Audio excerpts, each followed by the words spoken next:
So as far back as I can remember, is about 5 years old, coming in to visit with Grandpa. Fast forward, I could see that it was this place where everybody just came together.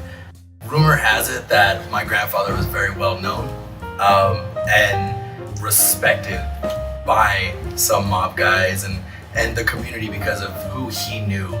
Grandpa wasn't one to talk too much though, so he would listen to your stories but wouldn't go home and say anything. So even to the day when he got sick and I'd sit there and ask him questions, he'd act like he didn't hear me. And I'd say, listen here, old man, I know you can hear what I'm saying to you. A lot of the secrets that he had, he actually took to the grave with him, which is why I assume they took a liking to him because he didn't turn around and tell stories. At the time, in '74, when my grandfather actually came, he met Jackie Gone, who was the owner of the El Cortez at the time, and well, he has his ties and whatnot, with another gentleman goes by the name Tiger. He shook my grandfather's hand after they talked. There was no paper contract, nothing like that. He just shook his hand and said, now go make $1 million. I was always in the barbershop from a very, very young age up until middle school. I would actually go sweep up my uncle's barbershop. And there I got paid for it, like $10 a barber. So yeah, every Saturday as a little fat kid, sweeping up the floor. It was great, you know, I got lunch for everybody. I got free lunch, you know, it was great. It's all about the experience. I compare getting a haircut like buying a white t-shirt at the mall. You can go to any store that you want to get a white t-shirt. Same thing with the haircut, you can go to any barbershop to get a regular haircut. But it's the experience and the way you feel when you walk into this environment and really just get off your feet. I just love how Vegas came up from the start, you know, just everything, the history about Las Vegas. But honestly, those ties aren't what drew me. What drew me was these are the floors that I used to sweep up as a little boy.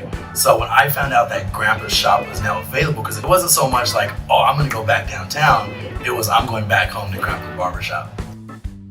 The flooring is getting torn up in the barber area with being held down by some screws and nails and oh, it was rough. And so we don't know if it. I'm kidding. One thing led to another where it was like, we gotta do that, or we gotta do this, we gotta do that. So a starting project of X amount turned into a whole thing, and that's where Heather and Vincent really came in and saved my life. Awesome. I got a phone call. I'm sitting on the couch and he says, I finally got the barbershop I've been looking for. And I say, great, send me pictures. She didn't know what she was getting into. This was once a hotel room. And so this hotel room was maybe renovated once in the 70s and never touched again.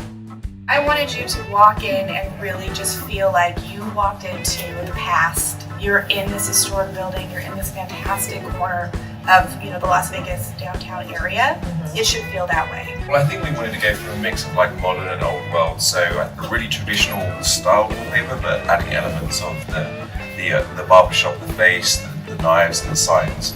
If you look at these pictures, you can see the top window is actually the barbershop, so we lit that up so it's like there's someone in there, so we just wanted that sort of element. Yeah, this is the exact image of what's outside. Yeah, and then, you know, with a fun mix of stuff from his grandfather, like the register and the old barber sign.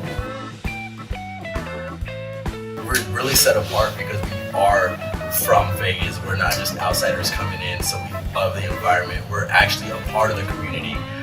So that alone and the experience, words aren't going to be able to tell you or make you feel that way until you come in and experience it yourself.